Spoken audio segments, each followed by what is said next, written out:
Bismillahirrahmanirrahim. Assalamualaikum warahmatullahi wabarakatuh. Alhamdulillah, yang saya hormati Bapak Panglima Kodam Sekadar Muda, Bapak Jenderal TNI Hafidzuddin SHSIP MH, yang saya hormati Bapak Wakil Rektor UI Darah Deli Profesor Bapak Syamsul Rizal, dan hadirin hadirat yang berbahagia. Jadi sekali saja semuanya.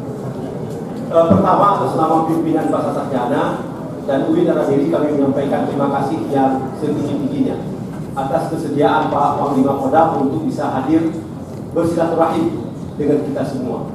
Jadi tadi saya sampaikan kepada Pak Panglima, sebentar saja. Jadi karena waktunya sudah mau masuk, sebentar saja. Paling tidak, Sivitas Akademika Pasar Sarjana melihat wajah Pak Panglima.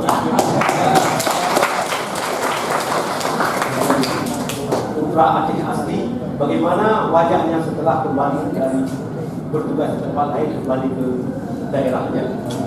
Kemudian kami juga mohon maaf Pak Panglima, mungkin waktu kita sudah sangat terbatas. Jadi kami sekali lagi kami bangga, kami memiliki kehormatan atas kepada Pak Panglima. Atas itu semua saya menyampaikan harga dan terima kasih yang sebesar-besarnya. Demikian, terima kasih. Assalamualaikum warahmatullahi wabarakatuh.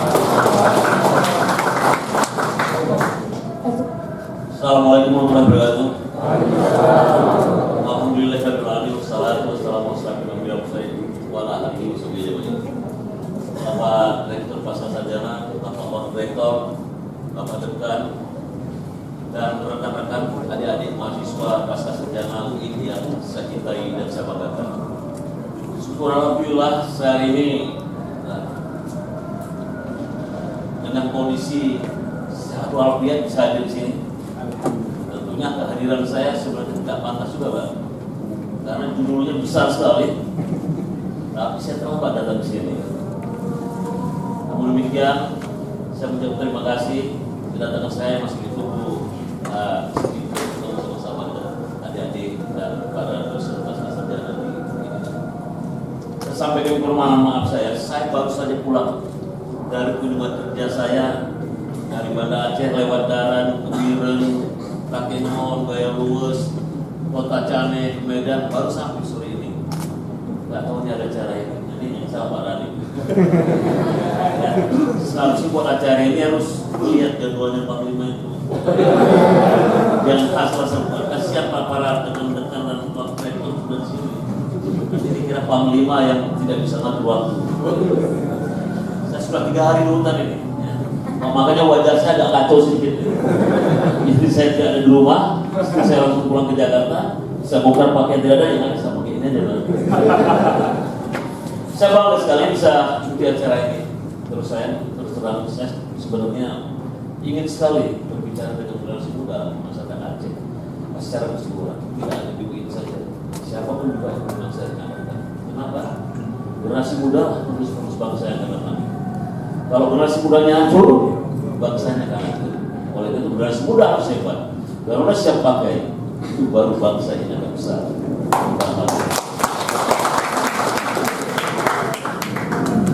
Tidak ada satu apapun yang kita dapat dengan tanpa jeripaya, tanpa susah. Tidak ada keberhasilan kita peroleh hanya dengan harapkan, dengan doa saja.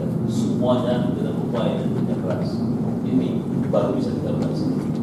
Contoh saya ini anak seorang guru bisa jadi jenderal itu karena kerja keras dan